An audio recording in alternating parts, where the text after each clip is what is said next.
Once upon a time, in a world where everyone always tells the truth, no matter what, a story unfolds about the only man who discovers how to lie. Imagine a place where every word spoken is the absolute truth. People say exactly what's on their minds, leading to some pretty funny and sometimes awkward moments. Meet Mark Bellison, a not-so-skinny man who writes stories for a living but isn't very good at it. He's in his 40s and life isn't exactly going his way. One day, he's off to meet his date and ends up in a fancy building, looking for her apartment. When he finds it and knocks, a very pretty lady opens the door. Right away, she tells Mark he's too early because she was in the middle of, well, a very private moment. Without skipping a beat, Mark blurts out what her honesty makes him think about, then quickly tries to change the subject by asking how she's doing. The lady, named Anna, doesn't hold back. She shares she's feeling a bit down and not too hopeful about their date, but invites Mark in anyway. She heads upstairs to get ready, leaving Mark alone, feeling a bit awkward and trying to make conversation. He even mentions he's worried the restaurant might not be fancy enough, because that's all he can afford. He also shares some not-so-great news about his job.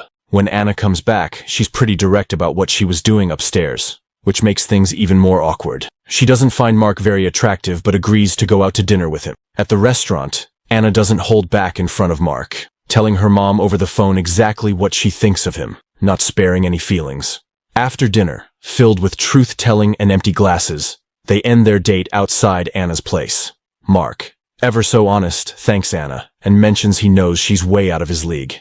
Anna surprises him by saying she had a better time than expected, but needs to sober up to be sure of her feelings. Mark and Anna saying goodnight. Anna gives Mark a friendly kiss on the cheek, leaving him over the moon as she heads inside. The next day, Mark's adventure continues as he trudges to work, not knowing it's going to be a day like no other. As Mark walks into the office building, a tour guide is showing people around. They point out Mark as one of the screenwriters, but not in a way that makes him proud. The guide mentions Mark is not just any writer, but one of the least successful ones, and rumor has it, he's about to lose his job.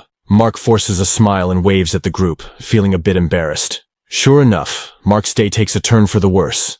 After some painfully honest chats with his receptionist, Shelley, his boss finally lets him go. His movies, set in the 1300s, just weren't hitting the mark. To add insult to injury, Mark bumps into Brad Kessler, a very successful and attractive writer who doesn't miss the chance to rub it in. Brad admits he's always been secretly threatened by Mark, even though he thinks Mark's writing is terrible. The next morning, Mark faces another challenge. His landlord is knocking on his door, demanding rent. Mark, now jobless, tries to explain his situation, but the landlord isn't having any of it. He needs to come up with $800 or pack his bags. Desperate and down on his luck, Mark heads to the bank to withdraw his last $300. But fate has a twist in store. When the teller's system crashes, Mark, in a moment of panic, claims he needs to withdraw $800. To his surprise, when the system comes back online, the teller apologizes for a mistake and hands him the $800.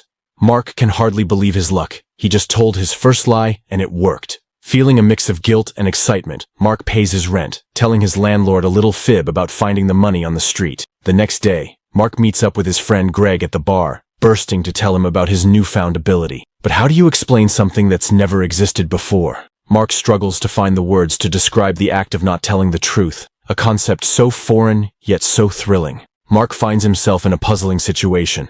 Trying to share his incredible discovery with his friend Greg, he realizes explaining lying is harder than he thought. Greg just doesn't get it. So, Mark decides to test his new power right there in the bar. He tells Greg and the bartender, Reagan, that his name is Doug, and to his amazement, they believe him without a second thought. But Mark doesn't stop there. He spins more tales, claiming he's everything from a pirate to a one-armed German explorer. Each lie is more outrageous than the last. Yet Greg and Reagan believe every word. Mark's frustration grows. He's looking for a reaction, but all he gets is acceptance. Seeking to understand the limits of his new ability, Mark asks what Greg and Reagan would do if they could make their wildest dreams come true. Their answers are simple. They'd love to get closer to women. Mark, feeling out of place, decides it's time to leave the bar. As he walks the streets, Mark's mind races with the possibilities of his newfound power. Suddenly, he sees a beautiful woman walking by. In a moment of impulse, he tells her the most unbelievable lie. The world will end unless they're together immediately. The woman, caught up in the urgency, agrees to go with him. Yet, as they reach the motel, Mark's conscience kicks in. He can't go through with it and makes up another lie to ease the situation, pretending to get a call from NASA saying the world is actually safe. Mark's journey into the realm of deceit doesn't stop there. He finds ways to twist reality to his advantage. From saving his friend Greg from a DUI charge with a simple lie to winning big at the casino through a series of untruths. Mark and Greg leave the casino that night, richer than they've ever dreamed. But Mark's adventures with lying are just beginning. One night, Mark talks his neighbor Frank out of making a tragic decision, simply by offering hope through lies. This moment of kindness shows Mark that his ability can also be a force for good. Inspired, he starts using his talent to help others, from assisting a homeless man to get money, to encouraging a reluctant woman to go to work with just a few whispered words. Mark, who discovered how to bend the truth, found himself on a new adventure. He spent his days spreading cheer, from making his grandma and other elderly folks smile at the nursing home to helping a couple at a coffee shop find their way back to love. He even saved his neighbor Frank from making a tragic choice, all by using his unique gift for not telling the truth. One evening, while hanging out with Frank, Mark got an idea that would change everything. He watched a documentary praising Brad Kessler, a rival writer, which sparked a brilliant thought. Mark decided to write a screenplay about the 14th century being invaded by aliens, with a twist that everyone's memories were erased. It was a hit. Everyone at the movie studio, including his old boss and Brad Kessler, loved it. Mark's movie was a blockbuster, making him rich and famous. However, not everything was perfect. Even with his new success, Anna, the woman Mark liked, still didn't want to date him because she wasn't attracted to him. But life had more challenges in store for Mark. He received a heartbreaking call that his mom, Martha, had a severe heart attack. Rushing to the hospital, Mark found his mom scared of what comes after life. In an attempt to comfort her, Mark painted a beautiful picture of the afterlife filled with love, laughter, and happiness.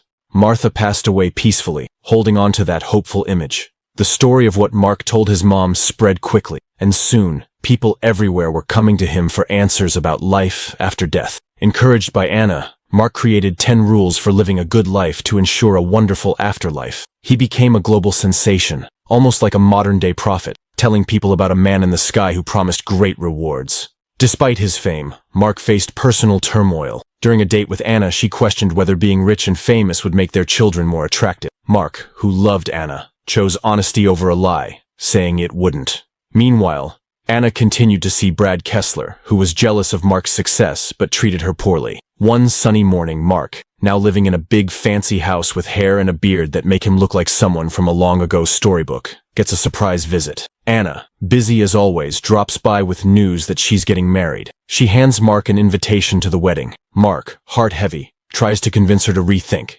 But Anna insists, saying the wedding is the very next day, and she wants him there because his presence makes her happy. Mark, confused and hopeful, questions why she would marry someone else if he makes her happy. Anna explains the time is ticking for her to find someone with good genes and enough money to start the family she dreams of. She worries about growing old and losing her looks, but Mark reassures her she will always be beautiful to him. Anna, moved by his words, leaves in tears after Mark reluctantly takes the wedding invitation. Later, at the park, Anna encounters a young boy being teased for his weight, which makes her think of the children she could have had with Mark. She steps in, comforting the boy, and assures him that he is much more than the bully's cruel words. This moment of kindness reflects Anna's deep care and understanding, qualities that remind her of Mark. On the eve of the wedding, Greg encourages Mark, saying there's still a chance with Anna. At the ceremony, Mark boldly objects to the union, but is reminded that only a higher power can halt the proceedings. When asked to consult this higher power, Mark refuses,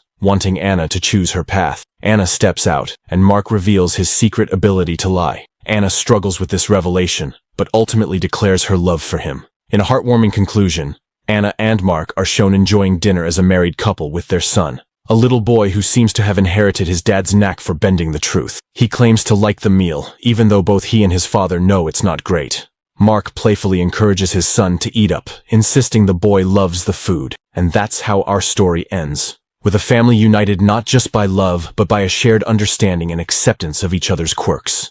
A tale that began with a world where lying was impossible closes with a family that finds joy in the little fibs that make life a bit more bearable. Thank you for following along on this journey of discovery, love, and the power of truth and lies.